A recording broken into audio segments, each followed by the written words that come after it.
जय हिंद, नमस्कार दोस्तों आप सभी का एक बार फिर स्वागत है। दोस्तों आज 10 जुलाई 2024 दिल्ली हाई कोर्ट में एक समान मिलिट्री सर्विस पे को लेकर सुनवाई होनी थी। 1 जुलाई 2024 से नए जज साहब डबल बेंच 6 में बैठ चुके हैं और आज जैसे ही सुनवाई का समय आया तो सीजीएससी और एमओडी की ओर से जो वकील है वो सुनवाई से कतरा रहे थे और इक्वल एमएसपी केस से अब डरे सरकारी वकील। हाईकोर्ट छोड़कर क्यों भागे एमओडी के वकील? क्या अब जेसीओओआर की जीत पक्की नज़र आ रही है? साथ ही साथ जो जज साहब थे उन्होंने ऐसा क्यों कहा कि अब आगे ऐसा नहीं चलेगा? दोस्तों बहुत ही शानदार अपडेट आई है। इससे पहले हम बात करेंगे कि कोई भी न्यायालय हो, उस न्यायालय में देर ज़रूर है लेकिन कभी अंधेर नहीं है और न्यायालय में न्याय पाने के लिए वही जाता है जो पीड़ित है, शोषित है, वंचित है। और जेसीओ और जवानों के साथ में धोखा हुआ है, ये जग जाहिर है। अधिकारियों को भी पता है, रक्षा मंत्रालय को भी पता है, प्रधानमंत्री को भी पता है और अब कोर्ट को भी पता चल रहा है। सबूत बहुत ही शानदार और मजबूत जो सबूत है वो पेश कर दिए गए हैं। Voice of ex serviceman society इस केस में अपनी जी और जान से लगी हुई है। हर सुनवाई में voice of ex serviceman society और उनके एडवोकेट पहुंचते हैं, लेकिन वहां पे जो डरते हैं तो वो है सरकारी वकील, क्योंकि उनके पास में ऐसा कोई डाटा ही नहीं है कि वो voice of ex serviceman society को जवाब दे सके कि आपको इक्वल एमएसपी क्यों नहीं दी जा सकती। दोस्तों बहुत ही मजबूत कड़ी में अब ये केस पहुंच चुका है और नए जज साहब इस केस में काफ़ी इंटरेस्टेड लग रहे हैं। उन्होंने सीधी 2 चेतावनी जो सरकारी वकील है और एमओडी के वकील है उनको जारी कर दी कि अगली सुनवाई में ऐसा नहीं होगा कि आप फिर घूमते फिरो। अगली सुनवाई में बहस होगी, इसलिए आपको समय भी दिया जाता है और आप तैयारी करके आएँ।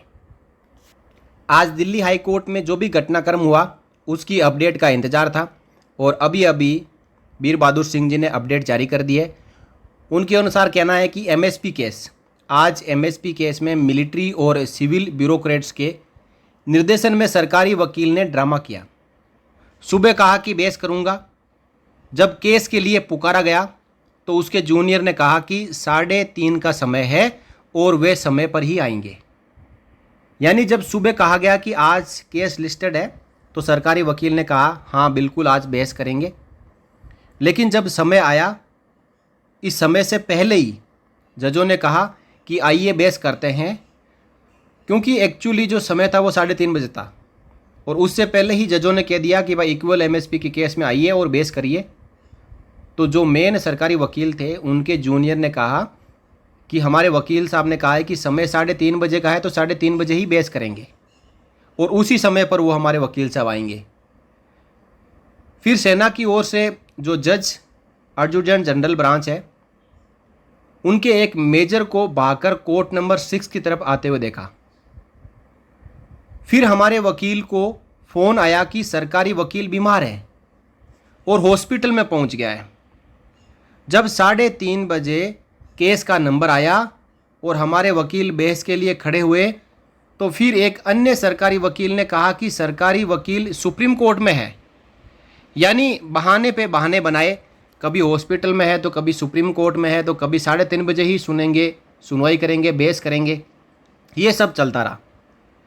तो इस प्रकार ये पूरा ड्रामा देखकर जो जज साहब थे उन्होंने कहा कि आज तो सुनवाई इस माहौल में नहीं हो सकती और सरकारी वकील की ओर से भी तारीख मांगी जा रही थी, तो अगली तारीख 30 सितंबर की दी है। अब जो सिविल और मिलिट्री ब्यूरोक्रेट्स सरकारी वकील के माध्यम से जवान जेसीओ के इक्वल एमएसपी के केस में बाधा उत्पन्न कर लाखों पूर्व सैनिकों को सरकार के खिलाफ कर रहे हैं। सरकार को अब समझ में आ जाना चाहिए कि उनका दूसरा उद्देश्य बहस से बार बार भागकर मामले को लंबा खींचना है, ताकि वकील को फीस दे देकर voice of ex serviceman society का खाता खाली हो जाए और हम थक कर बैठ जाए। तो यहाँ पे वीर बहादुर सिंह जी ने 2 लाइन लिखी है, वे पथ क्या पथिक कुशलता क्या, जिस पथ पर बिखरे सूल न हो, नाविक की धैर्य कुशलता क्या जब धाराएं प्रतिकूल ना हो। और ये पूरी बात Veer Bahadur Singh ji, national coordinator voice of ex serviceman society की ओर से साझा की गई है, जिसका जो जिस्ट निकल के यही आता है कि सरकार नहीं चाहती कि इस केस में जल्द सुनवाई हो और जल्द कोई फैसला आए, क्योंकि सरकार को ये पता है कि इस केस में जेसीओ जवानों का पक्ष बहुत ज़्यादा मजबूत है और एक बार यदि कोई फाइनल सुनवाई हो गई तो जो हाईकोर्ट के जज साहब है वो देर नहीं लगाएंगे जेसीओ जवानों को न्याय देने में। तुरंत आदेश आएगा कि बिल्कुल सही है, जेसीओ जवानों को सबसे ज़्यादा एमएसपी मिलनी चाहिए, उसके बाद अधिकारियों को, और एमएनएस को लागू ही नहीं है। यदि देना चाहते हैं तो 5,200 रुपये हर महीने एमएनएस को दे सकते हैं, लेकिन जो 15,500 रुपये एमएसपी है उसके ऊपर हक केवल जेसीओ और जवानों का है। वो कैसे है? वो आए दिन आप देख पा रहे हैं कि जो हमारे जवान हैं वो हमारे देश की सरहदों को और हमारे देश के इंटरनल मामलों को किस प्रकार सुरक्षा प्रदान कर रहे हैं। हाल ही में कठुआ का आप मामला देख सकते हैं, उन जवानों के फ़ोटोज़ भी आए हैं, आप फ़ोटोज़ भी देख सकते हैं। क्या कोई ऐसा पार्थिव शरीर किसी जवान के घर वाले स्वीकार करेंगे? क्यों नहीं मिलनी चाहिए उनको इक्वल एमएसपी या हाईएस्ट एमएसपी? जब एक माँ अपने बेटे को पैदा करती है तो वो सबसे पहले बेटे का चेहरा देखती है और उसके बाद उसका शरीर निहारती है कि मेरे बेटे में कोई कमी तो नहीं है। इसी प्रकार जब उस बेटे को भारतीय सेना में भर्ती के लिए भेजा जाता है तो भारतीय सेना के जो मेडिकल अफसर है, फिजिकल अफसर है, वो एक एक इंच उसका नापते हैं। यदि 1 इंच भी शरीर कहीं कम पड़ता हो तो उसको भारतीय सेना में नहीं लेते हैं।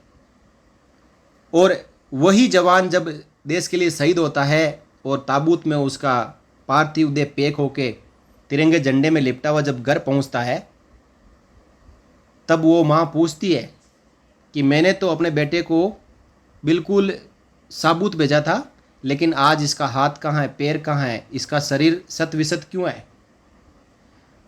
दोस्तों, जो कठुआ के जवानों के फ़ोटोज़ सोशल मीडिया में वायरल किए जा रहे हैं, उन फ़ोटोज़ और वीडियोज़ को हम देख नहीं सकते। इतनी दुर्दशा उनके पार्थिव देह की गई है।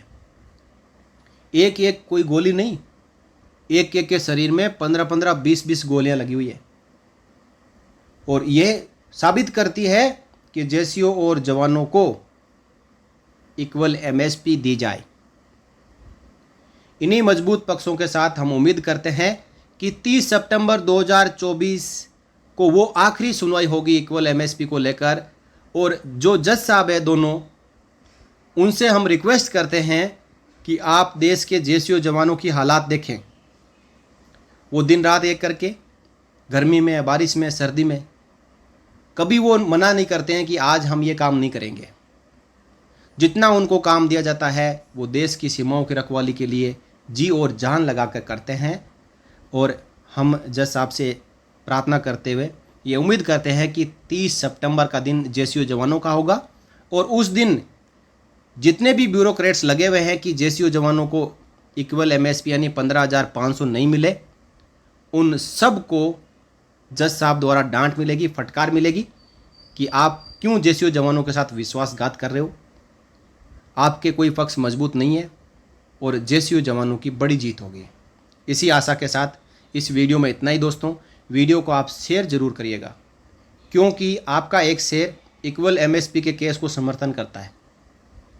ये जो भी सुनवाई हो रही है, जैसा मैंने पहले कहा कि किसी भी कोर्ट में देर है लेकिन अंधेर नहीं है। जो न्याय से वंचित है उसको न्याय हाई कोर्ट और सुप्रीम कोर्ट से ज़रूर मिलता है और एक दिन हम सबको भी न्याय मिलेगा। जय हिंद, जय भारत, वंदे मातरम।